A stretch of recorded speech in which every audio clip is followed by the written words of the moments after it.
கிரிவல பாதையில் கஞ்சா போதையில் அட்டூழியத்தில் ஈடுபட்ட போலி சாமியாரை நரிக்குறவர் பெண்மணி மற்றும் பக்தர்கள் சரமாரியாக அடித்து தாக்கிய சம்பவத்தால் பரபரப்பு.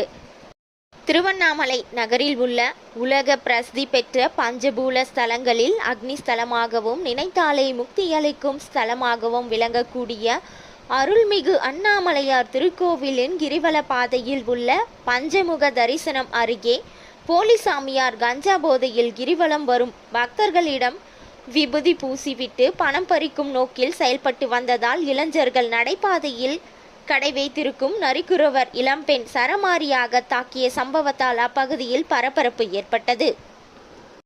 ஆன்மீக நகரமாக திருவண்ணாமலையில் உள்ள அண்ணாமலையார் கோவிலுக்கு மாதந்தோறும் பௌர்ணமி நாட்களில் பல லட்சக்கணக்கான பக்தர்களும் விடுமுறை நாட்களில் பல ஆயிரம் கணக்கான பக்தர்களும் கிரிவலம் வருவது வழக்கம். அதன்படி இன்று கிரிவலம் வந்த